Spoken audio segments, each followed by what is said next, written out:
All right, everybody, welcome in another edition of Concrete Jungle, New York baseball podcast. I am Paul Russo, coming to you guys live from the third floor, North Park Building, Seneca Falls, FingerLakes1.com. Kyle Evans, as always, alongside of me, producer extraordinaire Nate Sharman, man the controls. You, as always, will hear his voice at various points throughout the podcast. Collectively, boys, good to have some decent weather. Baseball weather, pretty much. Golf weather in Nate's case, and pretty good weekend overall, I'd say, for our New York teams, and couldn't ask for at least the we'll call it gameplay wise, because obviously we'll jump into all the other stuff there as well. But gameplay wise, pretty good stuff overall from our major league squads, and the minor league teams seem to be finding their identities for sure at this point. Maybe not fully, but certainly trying to figure themselves out a little bit, and we will jump into all that. But good weekend overall for you, Kyle. How was it? I love the weather. Back-to-back days. I mean, it wasn't too hot. It wasn't too cold. Just perfect. Mm-hmm. And as you said, all four teams that we discuss on this podcast have actually been playing pretty well at the same time. Yeah. So it's good to see. Nate, all good over there for you? How was it? Yeah, I was able to play golf, able to go to the Genesee Brewery in the afternoon yesterday, so a perfect Sunday in my sense. Attaboy. Nice. All right, let's lot to kind of get to, a lot to dissect a little bit. We'll jump right on in. We'll start. We'll go with the Yankees this time. Start with the Mets Friday rather. So we'll jump right on in with the Yankees this time around. Look, it was a big sweep. This was a series that on Friday I wouldn't say completely wrote off, but I certainly was not expecting a sweep by the Yankees. But they went ahead and they did it. You kind of predicted a little bit over there, Kyle, but overall, like I said, I think gameplay-wise, the on-the-field stuff, this was a really good confidence-boosting weekend, especially for the offense overall. We'll jump into just a second. Obviously, the Saturday stuff when we discuss Saturday. Let's start with Friday, though. 4-1 Yankee victory over Cleveland. First win on the year for Tyone. Now moves to 1-1 with 3.07 ERA. Eli Morgan took the loss for Cleveland. He also moves to 1-1, but with a 5.00 ERA. His ERA actually did go down that game. But Eli Morgan, obviously a different discussion for a different podcast. He's one of the more promising young pitchers to watch for collectively in the MLB. So that'll probably be a nice, fun matchup as the years progress here. And then Chapman picks up his fourth save on the year. He's looked really good when they've given him the ball here the past couple times. I've thought it's tough because we discussed it a little bit pretty much a week ago, Kyle, about how I understand if something's not working out, you might want to try something different, but to that degree, you can't completely write off a guy. This was a pretty positive collective week for Chapman. Gets the confidence back a little bit, stuff like that. Before we, again, jump into kind of that a little bit, top performers for the Yankees, James Tyone goes 5 innings, 7 hits, 1 earned run, 5 strikeouts. However, potentially player of the game was probably Michael King for the Yankees. 3 innings, just gave up 1 hit, and 8 strikeouts for the young righty. Now a lot of people are kind of asking, and we will kind of tee up the question a little bit as well about him. Do we move him to the rotation? Do we keep him as is? We'll kind of jump to that a little bit. And then Aaron Judge, 2 for 3, 2 home runs, a walk, 3 RBIs, and 2 runs. So the Friday game, close game, but a lot to be, I'd say, on the positive end of things about with that game. Like I said, I think collectively it was a really good game for the Yankees in terms of confidence boosting for guys who needed it. Say a guy like Tyone, a guy like Judge, and obviously Chapman. Obviously I think there's been a lot of discussion, I guess, with Chapman. Is he moving forward the guy for the Yankees? I still think for the year, yeah. I mean, he's still a pretty proven commodity. Throws hard, but kind of go back to what I said last week. In order to boost him up, you got to give him the ball and the opportunities, and that's what they did, and he was able to capitalize on in this situation. Yeah, he's a very streaky closer, but at the same point, when he's on, he's on. He's basically unhittable. And yeah, he does have those rough stretches, and obviously in the postseason he struggled the past few years, but I don't think Yankee fans should give up on him just yet. And then, yeah, let's jump into this Michael King situation here a little bit. I call it a situation because I think the general fan base is making it a bigger deal than it is, to a degree. Look, I love Michael King. He was brought up technically as a starter. I do want to go ahead and preface it that way. This was a guy who, in the prospect pool, was a starter. That being said, gets to the big leagues, and he's kind of now found this role in the bullpen. Look, I'd be all for maybe moving him back to a starter, or maybe he is our next closer, which I think is more plausible than the starter situation. I think where a lot of people get maybe clouded memory or just a bit of a foggy decision making, and I'm going to age myself here a little bit between you two, unfortunately, with this. I remember when the Yankees kind of had this deal going on. It was a bit of a similar situation in a way, with pretty much 4 pitchers, all collectively, not at the same time, but it was within the same 2.5 season long window, with Phil Hughes, Jabba Chamberlain, Ian Kennedy, and Ross Ollendorf. All 4 were, and this was, the last really, as I call it, the great prospect pool up until the last go around with like Judge, Torres, and that group. This was the main group, and they all. It's weird because I think the one who probably had the best career collectively might be Ian Kennedy in a weird way, but all of them were brought up as starters within the prospect pool. They get to the big leagues and they all kind of end up shifting different ways. And the Yankees at the time, Mel Stottlemyre, great baseball mind, I think wasn't too sure what to kind of do with them. This was also a period of transition, right? We're kind of moving on from the Torre years to the Girardi years, and you had a lot of different and battling combative ideas amongst people. But they messed around with them, all 4 of them, going between bullpen and starting rotation. Obviously, especially for Ollendorf and Kennedy, they really ended up being with the Yankees really for pretty much half seasons and full seasons in their respective regards. Nonetheless, the Yankees used both of them more or less as trade bait and kept Hughes and Jabba for more or less the long haul, but both for them at that point found holds in different ways. Hughes ends up becoming, for about a season and a half, 2 seasons, the Yankees' best or second best starter really at one point from 2011 and 2012 stretch. Jabba becomes a pretty steady bullpen arm for the Yankees for a handful of years before finishing his career in Detroit. I'm cautionary because I remember those times in my Yankee fandom. Like I said, I know you guys are a little bit younger than me, so you probably don't fully remember that era. If we do this with King, and there's a couple other guys that have been rumored that they want to try it with, I worry about it. I'm not a big fan of moving guys around like that because you struggle to find your footing and you struggle to find pace. At that point, the arm health does become concerning, at least in my mind. So I'd prefer him to probably keep King in the bullpen at this point, and maybe you do groom him for the closer role. Yeah, I definitely agree with you. I wouldn't mind seeing him, get a spot start here and there. Right, sure. But yeah, I mean, he's pitching so well. He's looked really, really good. I think, honestly, probably the best reliever out there right now. Mm-hmm. Like, you can really trust him in any situation. And I just feel like, why pull him out of there? Like, why?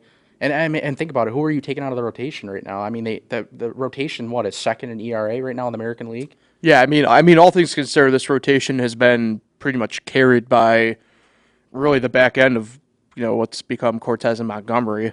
But yeah, I mean, they're this Yankee team, I mean, like you mentioned, I don't want to get too far off what you're saying, but the Yankees team is 10-6 and first in the AL East because the way the weekend played out. So it's been a collectively chaotic scene, I'd say, in the AL East and with the Yankees. So, but yeah, I mean that rotation's solid enough, and they're showing their worth in that sense. Yeah. I know Michael King has said that he likes being a starter, and Aaron Boone was asked about it the other day, and he said, we really don't want to push the move right now. There's no need to do it, and I agree with him. So let's now move on to Saturday's game, a 5-4 Yankee win, walk-off win. Miguel Castro picks up his first win as a Yankee. The bullpen, Emmanuel Clase picks up the loss. A bit of a rough stretch for Clase, all-star last year. Probably the best closer collectively last year even. Just started the year off rough so far.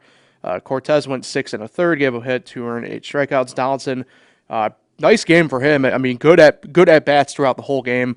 1 for 2, a home run, 2 walks, RBI, and run. And then Connor Falefa, 2 for 4, double, 2 RBI. Gleyber Torres, obviously, with the walk-off single. But unfortunately, what is the main storyline from that game and really the weekend as a whole for the Yankees is what happened at the end of the game with the fans. So Stephen Kwan, really tremendous start for the year for this rookie for Cleveland. Crashes into the wall trying to feel the ball from Gleyber, and gets hurt, and fans start more or less mocking him. At the time, I had heard there might have been some racial epithets as well thrown. That's become, at least from what I've read, pretty unsubstantiated. Either way, what was said did irk Miles Straw. He scaled the fence, started going at it with the fans. Fans put up some level of language and vulgarities as well as signs as well. And then the fans start throwing trash on the field. A lot of this, for me, I go back to where I kind of stand with some NBA. In the NBA, you see it a lot more often just because of what I call proximity to the action, where you see players and fans interacting more, good, bad, or indifferent. It was a tough scene. Nate, I'm going to toss to you actually on this one because you did actually, in my mind, put it pretty well over the weekend when we were texting with each other. So...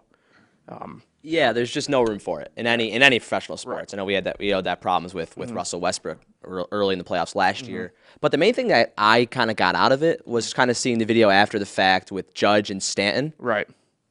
Just having a walk-off win. Both of them, at least both of them, ran out of the outfield and they're urging fans, no, this is not what we do. Yeah. So in my mind, something bad happened. Something must have happened. Yeah, I mean, in terms of something saying the wrong thing that really irked off Straw, and it's interesting to me. Yeah. But there's no place in that in anything. See, and I see it as like embarrassing. Like, yeah, I agree. Well, at the end of the day, it is.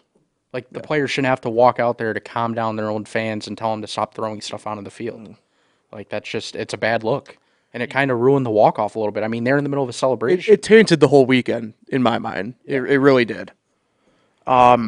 As you mentioned, yeah, I mean, you kudos, really, I know Judge and Stan were the ones really doing the more calming, but credit to really both teams for kind of getting out there, protecting more or less one another at that point. Right. This is, I mean, my brother calls it a hot take that I have, and maybe it kind of is, but this is where I kind of don't have a problem with players kind of at that point going back at it with fans. In essence, I mean, How would you like it? The way I've always equated this is, how would you like it if you're sitting at your job at your desk and some random guy just comes in and starts pelting you with something? The only thing I have with that, though, Paul, is that 2 wrongs don't make it right. No, I don't disagree with that. I don't disagree with that, but if you're the fans at that point, you gotta accept whatever ramifications are coming back at you. You know, but at the same point, Miles Straw is actually pretty lucky that someone didn't swing at him or push him off the ledge. Miles Straw, I've heard, might be part of what I call the back alley team. So I don't. That's the only reason why I really had a problem with that. Is like, I mean, he really could have seriously got injured doing that. Like, you don't know what a fan's gonna do, especially if they had some alcohol and they're. Well, Bleacher Creatures do have. I mean, they are one of these signature fan groups in all of baseball. Is the Bleacher Creatures for the Yankees. And if you look at the replay, that's a rowdy group. Yeah, and if you look at the replay, the fan really is just sitting there right in his face, not like trying to push him or anything, just, going back and forth with him. But still, you never know what could happen. I don't know. I don't really like the fact that Straw, climbed up there. But I get why he's frustrated. I get why, he's, you don't want anyone talking bad about your teammate, especially when he's hurt. So, yeah, I get that. But The only thing I also run into, too, Paul, with see you saying fans have to take the ramifications, is that would it encourage it more from fans? They get that screen time on television. They get the screen time on social. If a fan, if a guy does go back on a fan, and whether it be physically or whatnot, does that encourage it more? I think though? it depends. Yeah. I think it depends the situation. agree. So we do have another good example of this with the NBA. Really, this past whole playoff with what's been going on with the they're 3-0 in protest quote games, though. unquote protests. They're 3-0. Yeah, with Minnesota. Obviously for them, they don't care about the ramifications because they are going for the publicity of it, right? Obviously, it's a little bit of a different, very much so a different situation, but it is in this situation that there are similar paths, right? It's one person, fan or not in this situation, right? It's a person doing something, an act considered one dangerous and two wrong, Right. To do something, right? In their situation, right, they are guarding attention. In the Yankees situation or situations like that, in my mind, they aren't. In my mind, it's the mob mentality.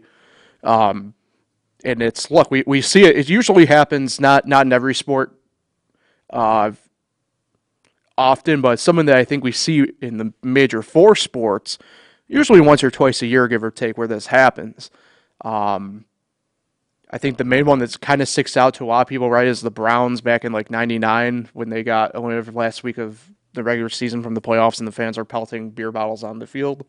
That's actually the reason why that game itself is the reason why there's no glass bottles anymore at stadiums.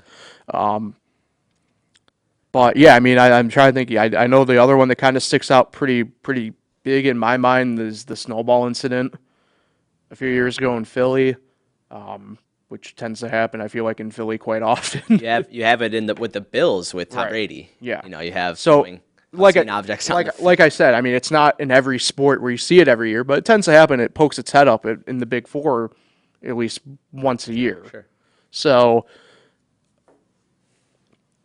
yeah, I mean, it's like I said, I don't think obviously a fan or a player should be going up, or a fan obviously should be going up here and whipping or beating up each other. Right. But yeah, in this situation, I think people need to understand. Like, look, this is to a degree a two-way street.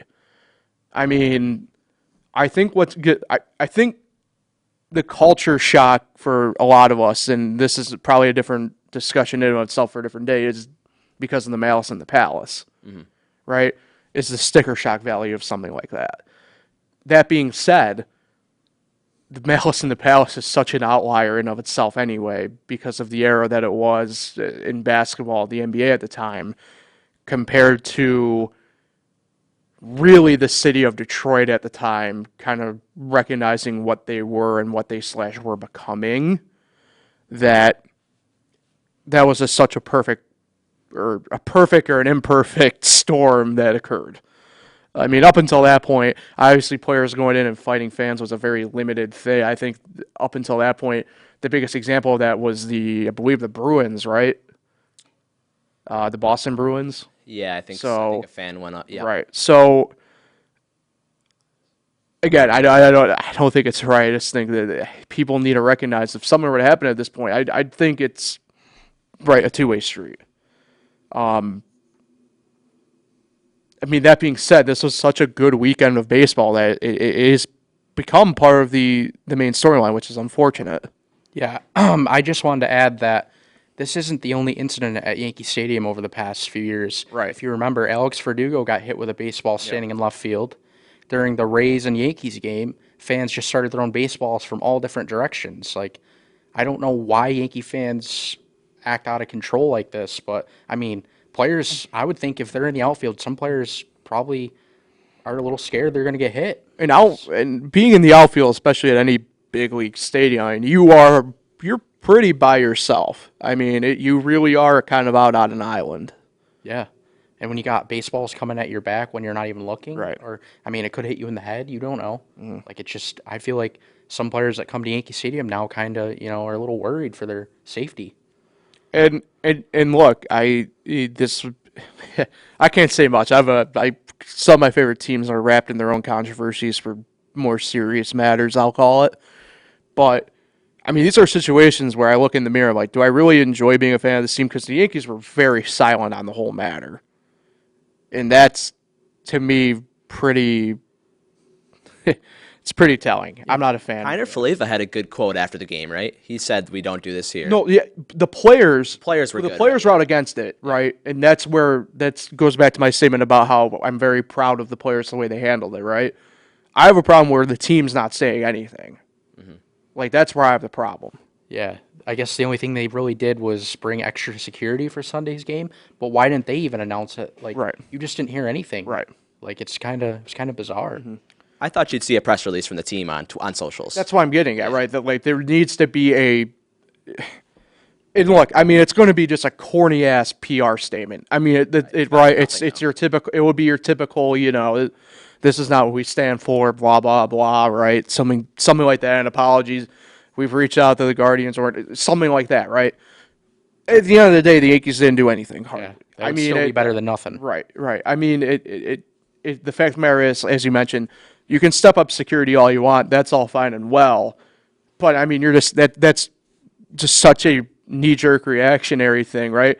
It's like Disco Demolition or 10-cent beer night back in the 70s. Oh, worked bad last time. Let's bring in more security. Like, nah, come on. Yeah, because you can still throw stuff from the Right. stands. The security can't stop that.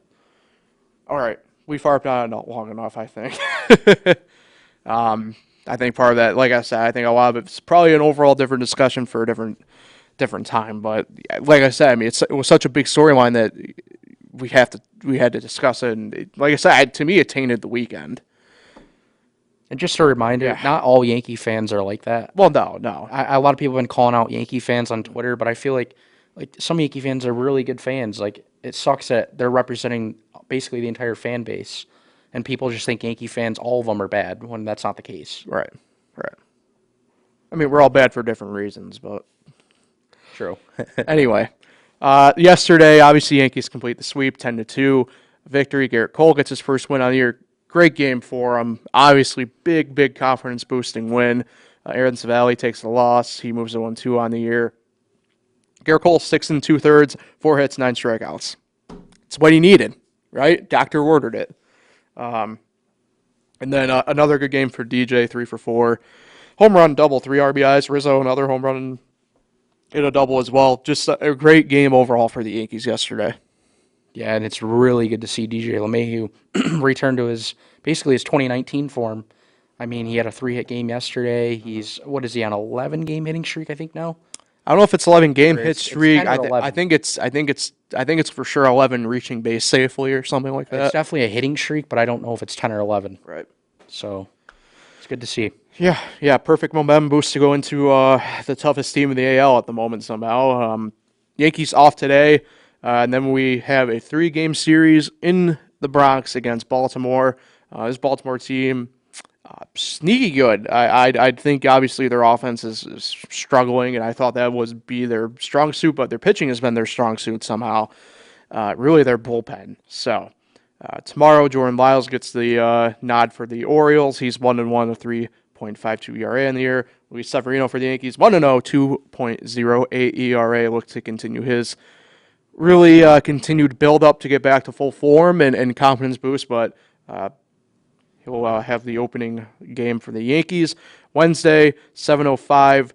Tyler Wells for the Orioles. He's 0-2 on the year, 6.75 ERA against Gumby. Jordan Montgomery, still looking for his first one on the year, 0-1, but different story for him. I mean, he's 2.51 ERA, he's doing really good. So No run support. right, yeah. And then on Thursday afternoon getaway game, 1:05.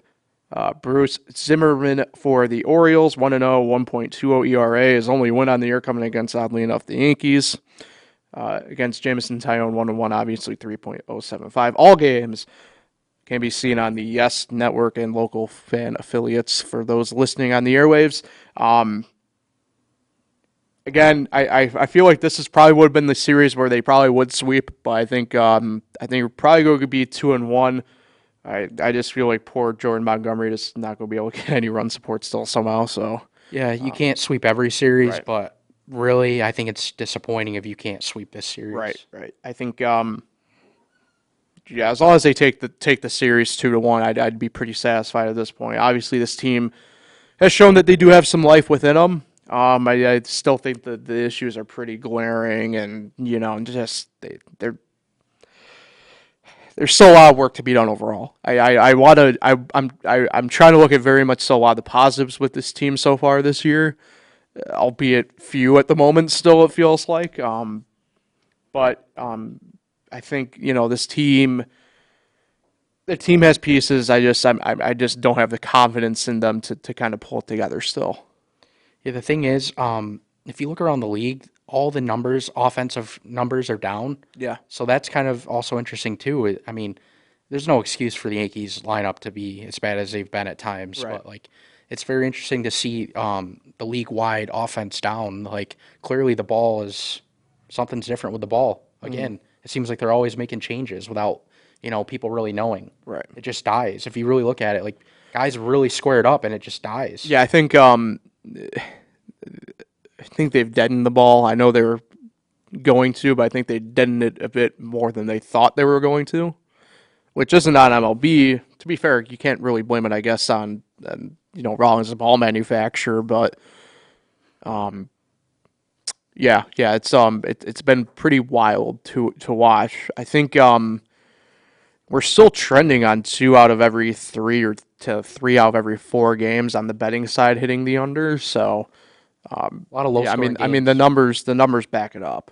I mean, look at Numbers back it last up. night's Sunday night game, 1-0. Yeah. That's crazy. Well, I mean, Eric Lauer had the game of his life, and it helps having Angel Hernandez behind the plate, I suppose. True. Anyway, back to the Mets. New York Mets, best team in baseball, 12-5 officially now, first in the NL East. They won the series against Arizona. They did drop 1. Start with Friday, 6-5 victory. Eddie Sugar Diaz picks up the win. Mark Melancon the loss for the Diamondbacks. Seth Lugo picks up save number 1 on the year for the Mets for him. Your top performers, Davey Peterson, again, really great job in the spot start. They were possibly thinking Taijuan Walker would be available for that game. He was not. I'm guessing he'll be back at some point this week, presumably after their series against the Cardinals. But Pearson, 5 2/3, 3 hits and a run, 3 strikeouts. What you needed him to do. I mean, he's literally going out there, and doing really well for the Mets in these situations. I just want to note that Diaz actually did blow the save in that game. Right. And they were able to, still find their way to a victory. So He got the win by default, as we would call it. James McCann had a home run on Friday. His bat's, I wouldn't say fully coming around, but he's starting to show a little bit of pop within it. And then Brandon Nimmo continuing his great start, 2 for 5, double and 2 runs scored. If anything's the biggest headline out Friday for the Mets is definitely the bullpen situation with Diaz. They're going to be, again, this kind of, it reminds me a lot of, I guess, in a way, the deal with Chapman in a sense. You certainly have to give the ball maybe to somebody else for a day, but you can't completely, I think, take him out just yet. But I think they're at a bigger crossroads than, say, the Yankees are in the situation with Chapman. Something to certainly keep an eye on, I'd say. I mean, obviously, you brought over Diaz and you had to take the weight of Cano's contract in order to do it, 3 years ago now. But, at what point do you just maybe turn to Lugo and say, all right, ball's yours? I mean, Lugo, you know what you get out of Lugo? He's a very good player. Nothing tremendously overpowering, but he's crafty. Does really well with timing and messing up hitters' timing. So, yeah, I don't know. I mean, it's a tough spot, I think, for Buck to kind of be in right now to make that decision. But look, this is something that we did talk about. a little bit was, if there's going to be a problem, it's probably going to be the bullpen. You know what you have to go ahead and grab and do. So, blessing in disguise maybe to a degree, but I think in the interim, maybe you give Diaz a couple more opportunities. But if he blows it at this point, I think you probably do have to go figure something else out. Yeah, you don't really know what you're gonna get from Diaz other than the point to the sky. Right. Really. Yeah. I mean, he did it again on that game-tying home Right. run in the ninth, and it's incredible. The guy crushed it, and he's going like this. Like, what are we doing? Not every ball hit in the air is an out. Yeah. Yeah. No, I'm with you. Saturday, the Diamondbacks beat the Mets 5-2. Humberto Castellanos picks up the win for the Diamondbacks. This was a bullpen-ish game, as we'll call it, for the Mets. Trevor Williams picked up his loss, second on the year, 9.82 ERA. Joe Mantiply picked up the save for Arizona. Not a super ton of bright spots for the Mets, but there were some. Jeff McNeil, nice day towards the bottom of the lineup. He went 2 for 3 with a triple and RBI. Dom Smith had a double, and Tomas Nido picking up the start for McCann behind the plate. Went 1 for 3 with an RBI. Yeah, a bit of a bullpenish game. This was where, as we mentioned, Saturday was TBA for both teams. Ended up being pretty much bullpen games for both teams. Williams got the de facto start and did go 2 innings. But like I said, it was a tough spot for the Mets because part of them, I think, did really expect Walker to pitch Friday or at the very least Saturday, and they didn't like what they saw down in St. Lucie, so ended up being a bullpen game. And just like I said, tough spot. The offense just wasn't really there that game, and that's going to happen every now and then, but it was good to see, like I said, McNeil have a nice day at the bottom of the lineup, Dom Smith and Nido kind of showing that the bats are still there for them. Anything from either of you two? Both of you kind of moved to the mic at the same time there. It was kind of weird. My thoughts is, I guess you could have called someone up from AAA to start that game, but really, if you look at the Syracuse Mets pitching, Yeah. it's been very bad. I'll say So, who? Mike Montgomery? But clearly, they can't do what the Rays do and really go with an opener because they didn't really have success doing it. Yeah. And then you got to piece together a bunch of, relievers, and then, you got a game on Sunday too, so it's tough. Yeah. Speaking of the game on Sunday, 6-2, Mets win. Taylor Maygill picks up another win. I always want to call him Trevor. It's all right. Musa 3-0 on the year, 2.35 ERA. Ace of the staff for the Mets. He really is. J.B. Wendelken picks up the loss for the Diamondbacks. Maygill, 6 2/3, 5 hits, 207 strikeouts. He's been really great to kind of see him so far. Usually the third time through the rotation, you kind of see where everybody's kind of at officially. At that point, pretty much we're 3 weeks in, kind of can tell who's going to be where, who's going to actually be good and consistent. I think Maygill, this might be legitimate for him this year if you're doing it now third time through the rotation like he has. J.D. Davis had a good game, home run, RBI, and Luis Guillorme went 2 for 4 with a double and 2 runs scored for the Mets. So, again, another very positive weekend for the Mets. Again, as we talked a little bit last week, this isn't, the Mets that we're used to being part of the memes or anything like that at this point. I mean, they are certainly walking with a different attitude, a different attitude. This is a different Mets team at this point. Yeah, 3 straight series wins with 2 of them coming against Arizona. But, kind of a tough series coming up, I would think, compared to some of their opponents they faced early on. But they're rolling. Yeah, I'd say to a degree that's fair. So you mentioned 3 games set at St. Louis starts tonight, 7:45. Max Scherzer 3-0, 2.50 ERA against Miles Mikolas. He's 1-0 and 1.76 ERA. So I think this is one of the years that Miles is probably going to be decides to be good. Tomorrow night, Tuesday, 7:45. Once again, Chris Bassett 2-1, 3.00 ERA against Jordan Hicks for the Cardinals. They brought him out of the closer spot this year officially. Yep, 1-1 on the year so far, 1.29 ERA. I totally missed that. I thought Hicks was still closing. Oh, Scherzer got to be one of the most fun pitchers to watch in the MLB right now, right? It depends. I love watching him. I like watching him too, but he also frightens me. So, and then Wednesday getaway game 115. Cookie Carrasco 1-0 on the year, 1.47 ERA against Met legend Steven Matz 2-1, 5.27 ERA. It is pretty cool seeing Steven kind of find his footing once again, get going a little bit. But all those games on SNY to watch. I think Tuesday technically could be on TBS, but I think that's slightly blacked out up here. I saw an out of market game for that, but I'm not too sure what the deal is with it. So I'm probably going to be wrong on this, but this is just a prediction. sure. I think this is the first series they lose. It's see what happens. I yeah, mean, they're due for a series loss. They're not going to win every series, but yeah, I agree. I certainly agree, but I think they do get the series here. This Cardinals team, they're going to be good. I still think that they'll probably, if they don't win the NL Central, will get a wild card spot. But overall, that team doesn't fully excite me as it did like last year, even, for example. I think I'm a bit uneasy on their pitching.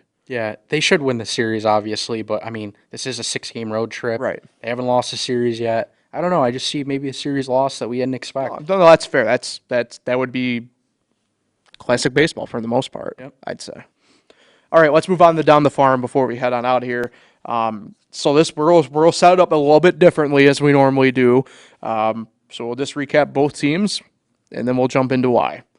So Rochester 9-9, tied for 5th in the IL East right now. Finished the series at Lehigh Valley 2-for-4 on the week. Picked up a win on Friday, but lost both Saturday and Sunday. Gave up 10 runs in both those games. They at least had 8 on Saturday, but only 1 run of offense on Sunday. That being said, the offense is coming into its own for the most part. Again, bit tough to really call it, I'd say, with Sunday, but that being said, Nick Banks now has enough at bats. He's officially 5th in the International League in batting average, 353, doing really well for himself.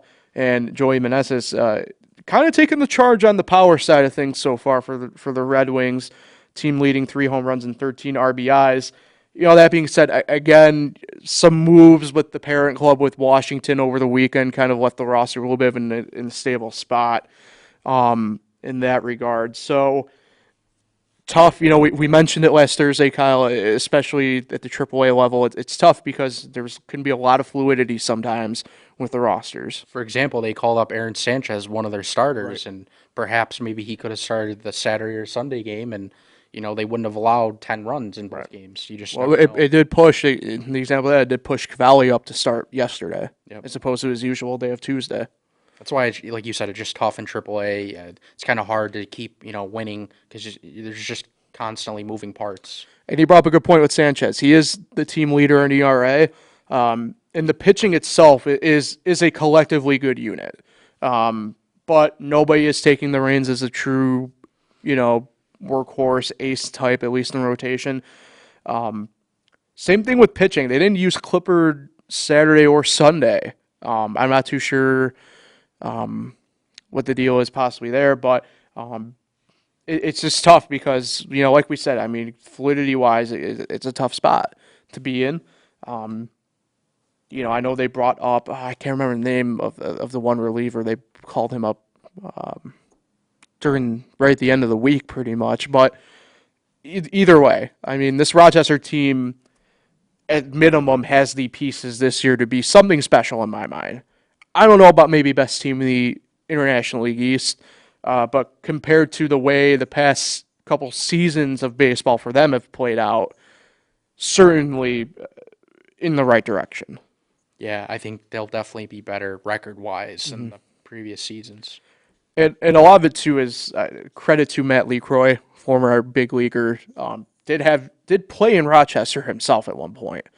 So I think having a guy like that who obviously pro's pro and has played in the city that he is managing at the minor league level is a huge plus for some of these guys. I think it's an underrated part of it. So let's look at the Syracuse Mets. 6-11.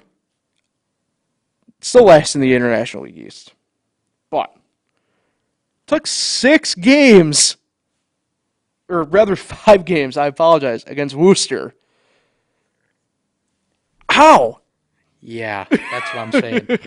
I mean, just last week they were what, 1-10? 1-10. 1-10 going into last Now, week. just being on paper, it just looks 6-11. It looks crazy Mm-hmm. how, they just been rolling all of a sudden. Like their offense is scoring runs. Their pitching has still struggled at times, Mm-hmm. but the way their offense has been, they're actually carrying them to wins. And it's weird because we mentioned Thursday or Friday rather about how at the time they only had 5 players eligible for IL leading stuff, and they were all batting sub Mendoza line numbers outside of one in Rincon.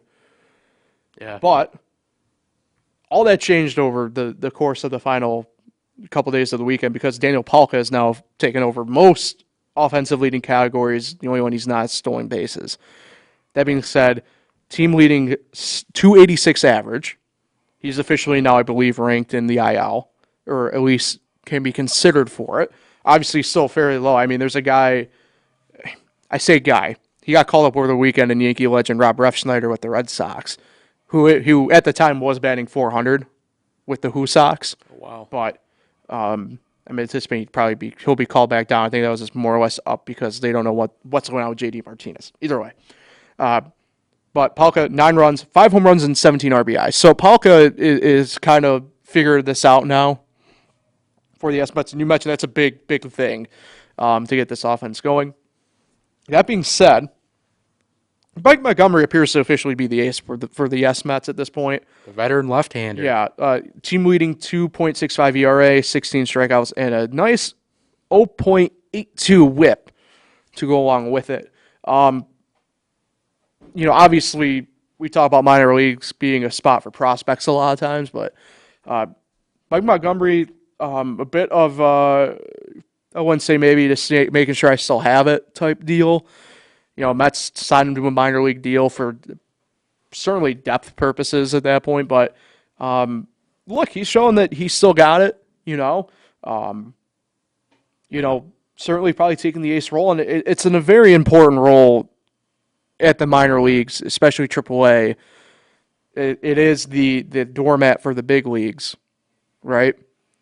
To have a guy like Mike Montgomery, big league guy, to kind of take these young guys under his wing a little bit, show them, hey, this is how you be a pro, this is how you play the game, and show them, hey, this is what we got, and then also back it up by still having it and doing it on the field. Yeah, and I think if Mets, needed someone because of an injury or something pitching-wise, I think he'd be one of the first ones they would probably call up.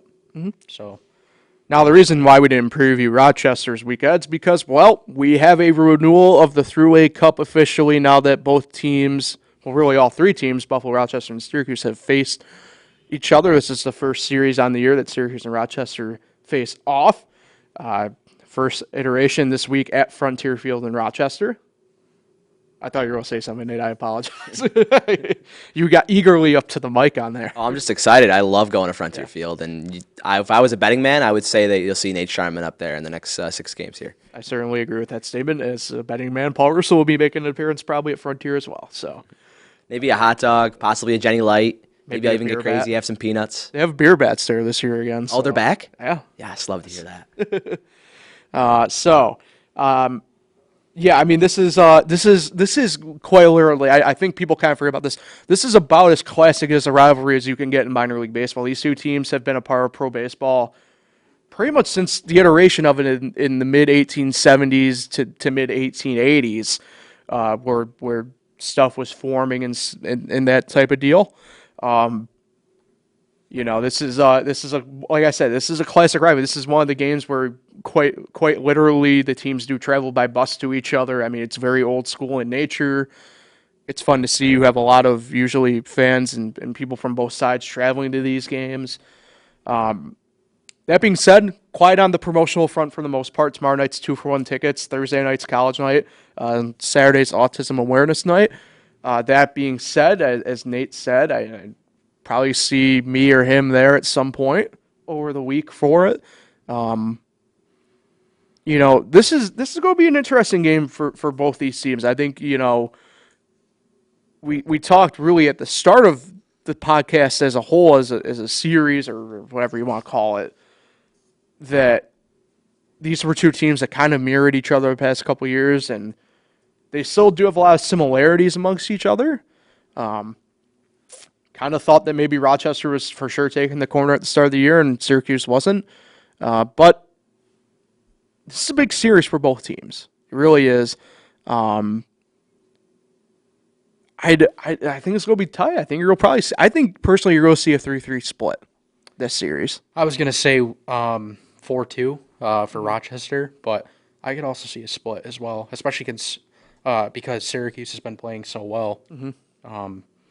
It just, with the way Rochester's offense is and Syracuse's pitching, I just feel like Rochester's going to have a pretty good series. All right. But we'll see. Anything can happen. All right. If we're all doing predictions, I'll also go with Kyle 4-2 Rochester. All right. Fair enough. Yeah.